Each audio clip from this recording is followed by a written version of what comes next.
Hey guys, लेविथान के इस world में हमारे चैनल एनिमे में आपका फिर से स्वागत है। जहां पर इस एक्सप्लेनेशन वीडियो में आपने देखा था कि कैसे बोटा और लीटा की जान यहां पर काना ने बचाई थी, जो कि 3 स्टार हार्पोनिस्ट है यूनियन बुसान से। जहां इन दोनों छोटे बच्चों ने काफी मुश्किल से अपनी जान बचाई थी उन सभी लेविथान से किसी तरह फाइट करके। वो इतने सारे ह्यूमंस को उन्होंने अपने जीवन में पहली बार देखा था। वहीं दूसरी तरफ हमें कुछ चीजें भी जानने को मिली थी यूनियन बुसान के बारे में और हार्पोनिस्ट के बारे में भी, जहाँ हमें एक इंसिडेंट को भी सुनने को मिला था कि कैसे जब काने छोटी थी तो उस केस में काफी सारे रिफ्यूजीज को एक ऐसी बड़ी सी लेविथान मॉन्स्टर ने मारा था, जो कि 7 डेविल ऑफ द सी में से एक था, जिसको आज भी काफी सारे लोग एक तरीके का मिथ मानते हैं या फिर स्टोरी जो कि रिफ्यूजीज ने फैलाई थी। तो स्टोरी में आगे बढ़ने से पहले नीचे वाले चैनल को सब्सक्राइब कर ले, साथ ही बेल आइकन को ऑन कर ले और वीडियो में आगे बने रहे।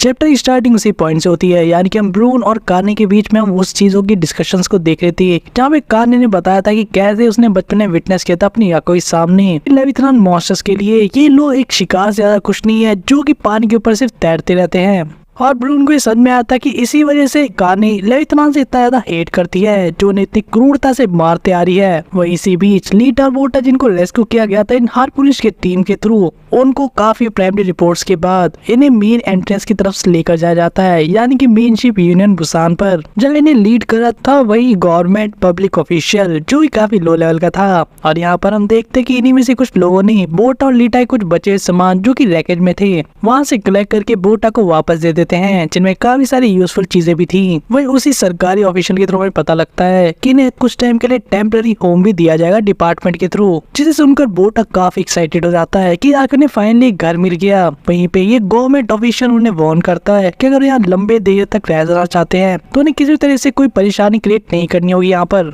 वरना उन्हें आज लात मार के बाहर निकाल दिया जाएगा। लेकिन ऑब्वियसली बोटा और लीटा इधर इस बात पे बिल्कुल नहीं जाता। हम इन दोनों को फाइनली काफी खुश देखते हैं और एक्साइटमेंट से भरा हुआ भी, जहाँ पे इन्हें फाइनली घर मिल रहा था और ये वहाँ रह सकते थे बिना किसी चिंता के। जहाँ इसी वजह ऑफिशियल का ध्यान जाता है इन दोनों के पैरों पर, जहाँ पर कोई चप्पल नहीं थी, और वो इन्हें शूज लाने के लिए कहता है। और क्योंकि दोनों यहाँ पर नए हैं और खाली पैर इस शिप पर घूमना काफी डेंजरस हो सकता है, तो इसलिए यही इन दोनों को मार्केट की तरफ लेकर जाता है, जहाँ लीटा काफी मासूमियत भरे सवाल में पूछती है कि भला ये मार्केट क्या है, क्योंकि इससे पहले इस तरह के कॉन्सेप्ट के बारे में उससे सुना ही नहीं था आज तक। जहाँ पे ऑफिशियल एक स्माइल कर इन दोनों की तरफ देखते हुए कहता है कि तुम दोनों पहचान जाओगे उस चीज को जब तुम देखोगे। जहाँ बोटा और लीटा के थ्रू हम भी इस शिप को काफी अच्छे से देख पाते हैं, इसके अलग अलग हिस्सों को, जो की काफी मैसिव थे और वहाँ पे डिफरेंट तरह की चीजें हो रही थी। जब लीटा काफी सरप्राइज थी कैसे इतनी बड़ी शिप में होने के बाद भी उनके पैर बिल्कुल भी हिल नहीं रहे हैं। वही बोटा काफी ज्यादा इंप्रेस होता है जब वो पहली बार एक जेसीबी मशीन को देखता है, और काफी सारे लोगों को काम करते हुए भी देखकर उसे समझ में आता है कैसे ये लोग भी अंडर वाटर का जो स्क्रैप है उसे निकाल कर यूज करते हैं।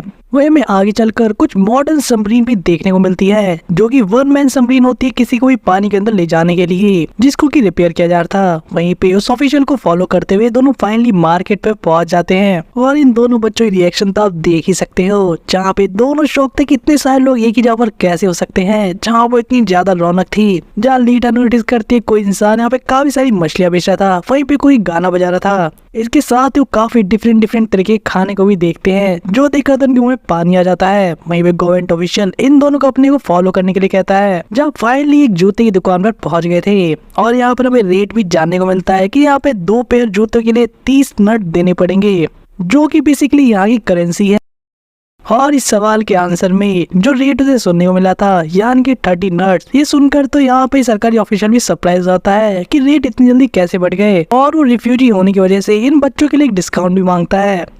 जहाँ इसके बदले उन्हें कहता है कि अगर वो किसी चीज का ट्रेड कर सकते हैं कोई दूसरा सामान देकर, तो इस केस में चीजें चल सकती हैं, यानी कि बिजनेस हो सकता है। जहाँ पर बोटा अपने सारे सामान में से जो बचा खुचा था उनके पास में से एक क्लॉक निकालता है, लेकिन दुकानदार काफी बेकार रिएक्शन देते उसे कहता है क्या तुम्हें दिख नहीं रहा मेरे पीछे, जहाँ इतनी सारी क्लॉक्स को देखते हैं। लेकिन तभी बोटा के हाथ में एक दूसरी चीज देखकर दुकानदार की आंखें चुन आ जाती है, और ये कुछ और नहीं बल्कि विंटेज विस्की थी। जहाँ पर इस दुकानदार के तब सॉरी बदल गए थे, जो कि इस बोतल के ट्रेड ऑफ में यहाँ पर दोनों शूज देने के लिए रेडी था इन्हें। जब बोटा तो इस बात को खुशी हो जाता है, लेकिन सरकारी ऑफिशियल इस दुकानदार को धमकाते हुए कहता है क्या तुम इन बच्चों को ठगना चाहते हो। और बोटा और लीटा को एक सही प्राइस मिल सके इस विस्की का, जो कि काफी प्राइसलेस थी इस जगह पर, उसके लिए सरकारी ऑफिशियल शोर मचा के सभी लोग को बता देता है कि कैसे इन दोनों बच्चों के पास एक विस्की की बोतल है। और हम देखते कि लोग पागलों की तरह इसका रेट लाने लगते हैं। कोई 300 नट्स, कोई 500 और कोई यहाँ तक 900 नट्स तक भी ऑफर करने के लिए रेडी था। और इस तरह से चीज चलती रहती है और हम मैक्सिमम 1600 नट्स तक भी सुनते हैं। जहाँ फाइनली थोड़ी देर बाद हम इन दोनों ब्रदर और सिस्टर को शूज के साथ वहाँ से जाते हुए देखते हैं, जिनकी बीच पर काफी सारा सामान था, यानी कि इन्होंने काफी हैवी शॉपिंग की थी। वही हम इसी बीच लीटा को बोटा को कहते देखते हैं कि कैसे आके लोग कितने अच्छे हैं, सिर्फ एक विस्की बॉटल के लिए उनको इतना सारा सामान मिल गया। और इतना नहीं, लीटा थोड़ी सी उदास भी थी क्योंकि से दुख हो रहा था कि उन्हें पहले पता होता कि विस्की कितनी वैल्यूएबल है तो सारी बोटल्स को ओशन में ऐसी नहीं डालती। जब बोटा स्माइल के साथ लीटा को समझाता है और कहता है कैसे उन्हें खाली बोटल्स की ज्यादा जरूरत थी ताकि वो रेन वाटर को उसमें स्टोर कर सके, और वो चीज उस टाइम पर उनके लिए ज्यादा वैल्यूएबल थी किसी अल्कोहल से। जहाँ इनकी बातों को सुनते हुए सरकारी ऑफिशियल भी इन दोनों को एक एडवाइस देता है कि किसी भी चीज की value depending on the situation कभी भी बदल सकती है, तो इस चीज को कभी अंडर एस्टिमेट मत करना। और उससे भी ज्यादा इम्पोर्टेंट एडवाइस जो कि सरकारी ऑफिशियल के क्लोज आकर ने देता है कि यहाँ पर तुम सिर्फ एक ही चीज को ट्रस्ट कर सकते हो आँख बंद करके, और वो चीज है पैसा। और ये सब चीजों के बीच में यानी कि कन्वर्सेशन के बाद ही हम देखते कि दोनों फाइनली अपने उस टेम्पररी रूम के पास पहुंच जाते हैं, जहाँ दोनों धीरे से झांक कर अंदर रूम की तरफ देखते हैं, जहाँ काफी सारा कबाड़ा भरा पड़ा था और कॉर्नर्स में जाले लगे हुए थे, जिसे देखकर तो एक पल के लिए ऑफिशियल भी फ्रीक आउट कर जाता है। लेकिन वही दूसरी तरफ हम बीटा लोटा का रिएक्शन देखते हैं, जो कि काफी ज्यादा खुश थे इस बात से और एकदम एक्साइटमेंट से भरे हुए थे, और सीधे जंप करते बेड के ऊपर, जहाँ पास में एक छोटी सी विंडो भी थी जिसके थ्रू ये बाहर देख सकते थे ओशियन में। और इस मोमेंट पे इन दोनों का ध्यान जाता है आसमान की तरफ, यानी कि रात में चमकते हुए तारों के ऊपर, जिसको देख कर तो लीटा यहाँ पे सरप्राइज ही हो जाती है और वो लो लेवल कह के ऑफिसर को बुलाने लगती है, जिसे बात सुनकर यहाँ पे सरकारी ऑफिसर काफी गुस्सा भी होता है। लेकिन जब वो बाहर देखता है तो उनको पता था कि तुम्हें स्टार्स के बारे में नहीं पता क्या। उसका रिएक्शन कुछ ऐसा था कि क्या ये दोनों स्टूपिड है। जब बोटा को अब पता लगता है कि जिस चीज को देख रहे थे यानी कि आसमान को चमकते हुए जो उन्होंने आज से पहले नहीं देखा वो बेसिकली स्टार्स है। जिन्हें वो एक कन्वर्सेशन की याद भी आती है अपने फादर के साथ, जो कि बहुत समय पहले हुई थी, जिनके फादर इन्हें स्टार्स के बारे में बेसिकली एक्सप्लेन कर रहे थे कि वो कैसे होते हैं, चमकते हैं और किस तरह से काम करती है चीजें। क्योंकि इन दोनों बच्चों ने कभी अपने पूरे जीवन में स्टार्स को अपनी आंखों से नहीं देखा था, क्योंकि रात के समय उन्हें लेविथान से बचने के लिए डेक के नीचे छुप के रहना पड़ता था। और उनके फादर भी चाहते थे कि एक दिन वो इन दोनों बच्चों को स्टार्स दिखा पाए कि आखिर वो कितनी ब्यूटीफुल दिखते हैं। जब ये बातें याद आने के बाद हम बोटा के आंखों से आंसू गिरते हुए भी देख पाते हैं, जो कि इन बातों को सोचकर काफी इमोशनल हो गया था। वही यूनियन बुसान के बाहर हम देखते काफी सारी जेसीबीज और कंटेनर्स को किसी तरीके से कंत्रासी की बॉडी को ऊपर खींचते हुए ओशन से, जहाँ ये काम मैड साइंटिस्ट की लीडरशिप में हो रहा था। जब ब्रून को ये चीज देखकर काफी डिस्गस्टिंग फील हो रहा था, वहीं पर मैड साइंटिस्ट के लिए ये किसी खजाने से कम नहीं था, क्योंकि एज अ वैल्यूएबल एविडेंस है उसकी साइंटिफिक स्टडी को आगे बढ़ाने के लिए, जो कि एपेक्स प्रेडिटर की बॉडी है, वो भी एक फुली सबमर्ज्ड अर्थ के अंदर। वही दूसरी तरफ ब्रून सोच रहा था कि ये केंत्रासी है, one of the 7 demon of the sea. क्या मैं अकेले से फाइट कर पाऊंगा कभी फ्यूचर में भी? क्या मैं इतना पावरफुल बन पाऊंगा? वही मैड साइंटिस्ट जानता था कि ब्रून एक हार्पूनिस्ट होने के नाते क्या सोच रहा है, यानी कि लेविथान से बैटल करने की। लेकिन एक साइंटिस्ट के पर्सपेक्टिव से चीजें काफी अलग है, क्योंकि वो इन चीजों को मिस्ट्रीज को सॉल्व करना चाहता था, इसकी बायोलॉजिकल बॉडी को स्टडी करके और रिसर्च करके एनालाइज करके, क्योंकि इसे काफी सारी चीजों से पता लग सकती थी और उसकी अंडरस्टैंडिंग इन प्रेडेटर्स के बारे में और भी बेहतर हो सकती है। और इतना नहीं, हम एक अलग ही लेवल का पागलपन भी देख पाते साइंटिस्ट की आंखों में, जो कि मॉन्स्टर्स के ऊपर एक्सपेरिमेंट करके ह्यूमंस के लिए कुछ अलग ही क्रिएट करना चाहता था। वो इसी बीच ब्रून को अब काना की याद आती है कि आखिर वो कहाँ चली गई, और हमें दिखाया जाता है कि वो यूनियन बुसान के अंदर किसी दूसरी डायरेक्शन में जा रही थी, जहाँ एक स्टिंग नाम के व्यक्ति से मिलती है। और हमें पता लगता है कि जो स्टिंग नाम का बंदा है ये बेसिकली एक एक्सपर्ट एंड हार्पूनिस्ट के वेपन्स को लेकर, और यहाँ पे काना उस वेपन को टेस्ट करती जो कि उसे मिला था बोटा के फादर का बेसिकली। और स्टिंग यहाँ कन्वर्सेशन के थ्रू बताता है कि बिल्कुल रियल डील है, यानी कि वेपन उसने पहले बहुत बार ठीक किया अपने हाथों से, और ये वेपन ऑफ मैसेकर है। जब हमें पता लगता है कि स्टिंग को बेसिकली पता था कि शॉट किसको बिलोंग करती है और आखिर काना को कैसे मिली, ये चीज स्टिंग जानना चाहता था। लेकिन यहाँ पे इनकी कन्वर्सेशन को बीच में काट दिया जाता है और हम काना को देखते हैं जो कि स्वॉर्ड को अपने हाथ में लेकर सोच रही थी कि अगर same he sword of massacre है तो ये उसी एक सिंगल पर्सन को बिलोंग कर सकती है, जिसके बारे में मुझे कुछ आइडिया था। वो बंदा जो कि एक लेविथान स्लेयर है, एक लेजेंडरी 6 स्टार हार्पून टियोन मा, जो मैं फाइनली रिवील कर दिया जाता है कि बोटा और लेटा के फादर का नाम टियोन मा था। वहीं से भी स्टिंग यहाँ पर पूछता है कि आखिर काना इस स्वॉर्ड के साथ क्या करने वाली है, जिसके रिप्लाई में काना बताते कि बहुत ही जल्दी यहाँ पे काफी खून खराबा होने वाला है, यानी कि ब्लड बाथ। और इन दोनों बच्चों को भी यूनियन बुसान के ऊपर बिल्कुल नहीं होना चाहिए इस टाइम पर। जब पहले ये दोनों सिस्टर ब्रदर आपस में एंजॉय कर रहे थे आसमान को देखकर कि कैसे उन्हें एक सुकून भरी रात मिल सकती है फाइनली इतनी ज्यादा मुश्किल टाइम के बाद, क्योंकि जिन्हें पहली बार ये आसमान को देखते हुए सो पा रहे हैं, क्योंकि उन्हें कोई टेंशन नहीं अपनी प्रोटेक्शन को लेकर, क्योंकि वो काम हार्पोनिस्ट करेंगे शिप पर। लेकिन फिर भी बोटा के बॉडी के अंदर यानी कि हार्ट में कहीं ना कहीं उसे फील हो रहा था कि यहाँ पे कुछ तो गलत हो रहा है। जैसे वो जान तो नहीं रह पा रहा था लेकिन उसे पता था, जिसकी वजह से उसे नींद भी नहीं आ रही थी। वही दूसरी तरफ काना अपने रूम में बैठकर उस केंत्रासी की बॉडी को एनालाइज करने की कोशिश करी थी, जहाँ उसे समझ में आ रहा था कि जिस तरह के वहाँ पर बैटल मार्क्स थे यानी कि शॉर्ट से जो अटैक किए गए थे, उसे समझ में आ रहा था कि बैटल काफी ज्यादा डेस्परेट सिचुएशन में की गई है। और मोस्ट प्रोबेबली इस शॉर्ट का जो ओनर था यानी कि ट्योन मा, जो कि शॉर्ट ऑफ मैसेकर का यूज करता था, उसने केंत्रासी को मारा है अकेले। और काना के माइंड में क्वेश्चन चल रहा था कि आखिर उसने ये खतरा उठाया क्यों, अगर उसे अवॉइड कर सकता था आखिर वो क्या प्रोटेक्ट करना चाहता था, क्या वो बोटा और लीटा उसके चिल्ड्रन है। काना के माइंड में यही सारी चीजें चल रही थी, जहाँ वो काफी ज्यादा सैड थी और शॉर्ट को बार बार देख रही थी। साथ ही में हमें एक पास में एक दूसरी चीज भी दिखाई जाती है जो कि एक रेलिक था बेसिकली, जिसके अंदर वो एक छोटा सा प्यारा सा हार्ट देखते हैं जहाँ पर स्नोफॉल हो रहा था पूरे टाइम, जो काना को उसकी फैमिली की याद दिलाता है। और हमें काना के पास्ट के बारे में कुछ चीजें बताई जाती है कि कैसे उसकी फैमिली भी रिफ्यूजीज फैमिली में से एक थी और वो स्कूबा डाइविंग करके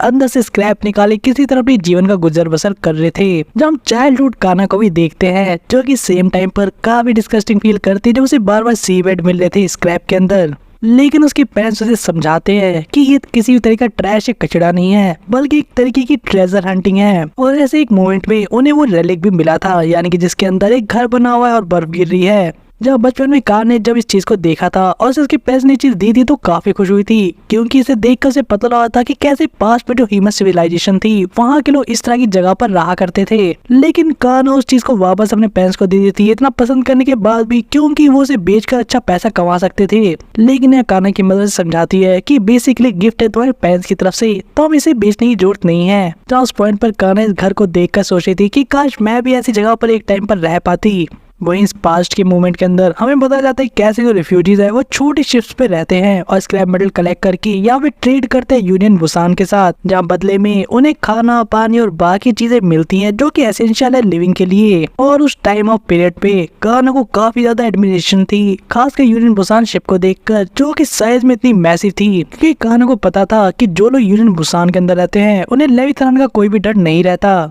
नहीं उन्हें तेज लहरों का सामना करना पड़ता है इनकी तरह। और इन सब कारणों से काना को यहाँ पर उन लोगों से काफी जलन भी हुआ करती थी जो कि यूनियन बुसान के परमानेंट मेंबर्स थे,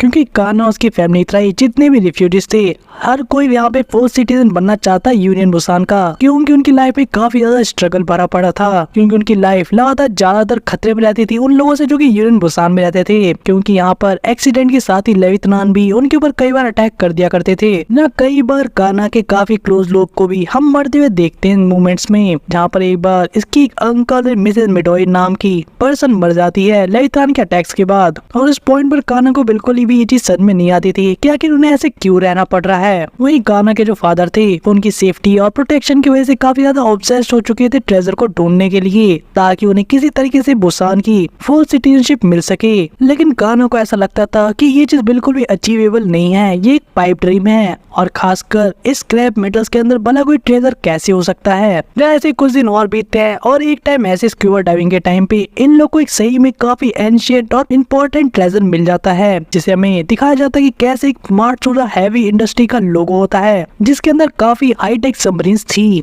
जो कि इन लोगों ने ढूंढ निकाली थी। जहाँ इस बोट पर सभी रिफ्यूजी काफी खुश थे क्योंकि इस पूरी ट्रेजर की वजह से उन सभी को फुल सिटीजनशिप मिल जाती। वही काना को बिल्कुल समझ में नहीं आता कि स्क्रैप ऑफ मेटल ट्रेजर कैसे हो सकता है जिसको लेकर लोग इतने ज्यादा खुश हैं। जब काना के फादर उसे समझाते हैं इस चीज के ऊपर हाथ रखते हैं कि कैसे ये कोई ऑर्डिनरी जंक नहीं बल्कि एक डीप सी एक्सप्लोरेशन मशीन है जिसको डेवलप किया गया था पास्ट में ह्यूमैनिटी के द्वारा, जो कि अपने आप को प्रिपेयर कर रहे थे जब फ्लड आ जाता पूरी अर्थ के ऊपर। इस पॉइंट पर हम काना की मदर को भी काफी हैप्पी देखते हैं क्योंकि वो काफी खुश थे अपने फ्यूचर को सिक्योर होकर एक अच्छी फैमिली लाइफ जीने के लिए। जहाँ पे काना को भी एक पल के लिए ऐसा लगने लगता है कि शायद उनके जीवन से काफी सारी मुश्किलें खत्म हो जाएंगी, लेकिन सभी लोग की खुशी ज्यादा तक टिक नहीं पाती क्योंकि उसी दिन रात में एक काफी बड़ा मॉन्स्टर यानी कि लेविथनान इन सभी को अपना खाना बना लेता है। इन रिफ्यूजीज के बोट के नजारे इतने हॉरिफाइड करने वाले थे कि किसी का भी पसीना निकल जाए देख के साथ ही। और इसी मैसेगर के बीच में हम देखते हैं काना को, जो काफी टेरिफाइड थी और यहाँ पर उसकी मदर उसे एंड पे छुपने के लिए कहती है। जिसके अगले पल ही वो मॉन्स्टर उसकी मदर को खत्म कर देता है, जब ब्लड की स्प्लैशेस सीधे काना के मुंह पर आके गिरते हैं, जो काफी टेरिफाइंग और हॉरिफाइंग था। वहीं दूसरी तरफ काफी रिफ्यूजी से उस मॉन्स्टर से लड़ने की भी कोशिश करते हैं, लेकिन उस क्रैब मॉन्स्टर की जो शेल थी, यानी कि जो आउटर एरिया था, वो इतना ज्यादा हार्ड था कि उसे ब्रेक करना पॉसिबल नहीं था इन लोगों के लिए। और वो मॉन्स्टर इन सभी को एक करके चबा कर खा जाता है, जहाँ पर ये सभी अपने जीवन के लिए भीख मांगे थे कि कोई इनकी हेल्प कर दे। वहीं जब ये सारी चीजें हो रही थी, दूसरी रिफ्यूजी शिप भी इनकी हेल्प के लिए नहीं आती। एक छोटी शिप को हम इन्हें काफी क्लोज भी देखते हैं, लेकिन वो भी इनकी हेल्प नहीं करना चाहते क्योंकि मॉन्स्टर नेक्स्ट इन पे हमला करता। लेकिन फिर भी यहाँ से बच के नहीं जा पाते क्योंकि क्रैब कुछ दूसरी चीजें थ्रो करके इन्हें खत्म कर देता है। जैसी डिस्ट्रैक्शन का फायदा उठा के काना के फादर काना को रेस्क्यू करने की कोशिश भी करते हुए दिखते हैं, जब वो कंट्रोल रूम में आकर किसी तरीके से यूनियन बुसान को कांटेक्ट करते हुए उनसे हेल्प मांगते हैं और अपनी सिचुएशन के बारे में बताते हैं कैसे रिफ्यूजी फ्लीट के ऊपर एक बहुत बड़े लेविथान मॉन्स्टर ने हमला कर दिया है, लेकिन कोई भी उन्हें रिस्पॉन्ड नहीं करता, जो चीज यहाँ पे काना के फादर को पागल सा कर देती है। इस डेस्परेट सिचुएशन में वहीं थोड़ी दूर पे हमें फिशिंग करते हुए ट्योन मा दिखा जाता है, जो कि इस टाइम पर काफी यंग था। और अब आगे जान पाते हैं कि कैसे ट्योन मा ने नोटिस कर लिया था छोटी सी शिप को, जिसके ऊपर अभी अभी उस मॉन्स्टर ने अटैक किया था दूर से। वहीं दूसरी तरफ शिप के ऊपर यूनियन बुसान भी कांटेक्ट तक पहुंच जाती है और साथ ही में वो यहाँ पे काना के फादर को रिप्लाई करती है, जहाँ उनका जवाब था कि उनकी कोई भी रिस्पॉन्सिबिलिटी नहीं बनती इन रिफ्यूजीज को बचाने के लिए। जब उसके फादर इस बात को सुन रहा और भी डेस्परेट हो जाते हैं, उनसे भीख मांगने लगते हैं कैसे यहाँ पर एक बच्चा है जिसकी वो जान बचाना चाहते हैं और उनसे काफी रिक्वेस्ट करते हैं कि किसी हार्पनिस्ट को यहाँ पर भेज दे, लेकिन उनकी सेल्फ रिक्वेस्ट को डिनाई कर दिया जाता है उन्हें गुड लक बोलकर। जब काना के फादर उन्हें यही बताता है कि कैन में मार्टसुडा इंडस्ट्रीज की काफी सारी सबमरीन्स में मिली है, लेकिन इसी भी जो मॉन्स्टर इनके ऊपर अटैक कर देता है, जहाँ पे काना सबसे पहले यहाँ पर एक्शन में थी, लेकिन यहाँ पे उसे बचाते उसके फादर की भी डेथ हो जाती है सैडली, जिनकी बॉडी पूरी तरह से क्रश हो गई थी। और काना को कुछ समझ में नहीं आ रहा था कि सिर्फ कुछ मोमेंट्स पहले ही वो लोग काफी खुश थे अपने फादर और मदर के साथ और सभी एक्साइटमेंट से भरे हुए थे, और अगले मोमेंट काना अपना एक आँख खो चुकी है और उसके पेरेंट्स इतनी क्रूल डेथ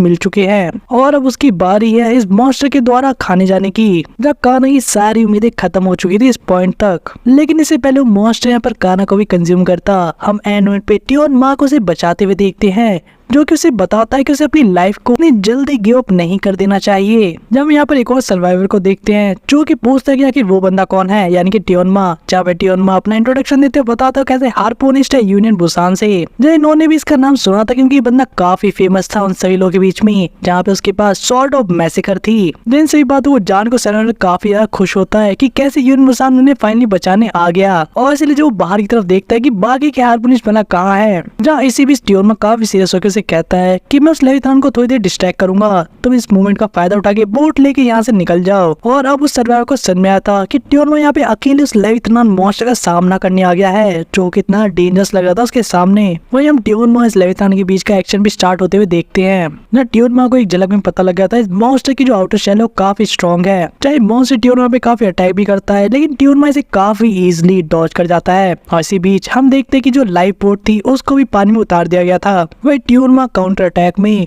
रोटेशन का यूज करके उस फोर्स को किसी तरह से शेल को काटने के लिए यूज करना चाहता था, लेकिन स्ट्रेटजी उतने अच्छे से काम नहीं आती। और ट्योन यहाँ पे स्ट्रेटजी बदलते हुए अपनी मैकेनिकल स्वॉर्ड में पंप इंक्रीज कर देता है। इसके बाद क्या हुआ, अटैक उस मॉन्स्टर को भी पीछे हटने के लिए रेडी कर देता है एक पल में। काना भी ये चीज की काफी सरप्राइज हो गई थी कि मॉन्स्टर भी डर के पीछे हट रहा है। वहीं पे ट्योन का कहना था कि इस मॉन्स्टर ने आज से पहले ऐसा प्ले नहीं देखा होगा, जब उसकी नजर उन मासूम लोगों की बॉडीज के ऊपर जाती है जो कि थोड़ी बहुत बच कुछ गई थी खाने पीने के बाद, जिसे देखकर ट्योन को और भी गुस्सा आता है मॉन्स्टर के ऊपर, जहाँ उसे गाली देते हुए कहता है कि तुम एक स्टील की क्रैब से ज्यादा बढ़कर कुछ नहीं हो, क्या तुम्हारा पेट भर गया है और इसलिए तुम वापस जाने की सोच रहे हो, लेकिन मैं तुम्हें छोड़ने वाला नहीं। और यहाँ ट्योन काफी खतरनाक स्लैशी से अटैक करने लगता है इस मॉन्स्टर के ऊपर। वहीं पे सर्वाइवर और काना दोनों चीजों को अपनी आंखों से विटनेस कर लेते थे और विश्वास नहीं होता कि एक सिंगल पर्सन इतना पावरफुल हो सकता है जो कितने बड़े से मॉन्स्टर को हैंडल कर ले। और काना के मन में बात बैठ जाती है कि ना ये डर से भाग रहा है, ना इसे कोई डैमेज मिल रहा है, ना इसकी आंखों आंखों में किस तरह का डर है। वही थियोनमा जो कि लगातार इस मॉन्स्टर से फाइट कर रहा था, उसे पता था कि कैसे मॉन्स्टर को अब डैमेज लगने लग गया है और उसे पता था कि अगले मूव के अंदर वो उसे फाइनली कट कर देगा आधे में। जहाँ होता भी ठीक वैसा ही है। हम देखते हैं कि लेविथनान स्लेयर थियोनमा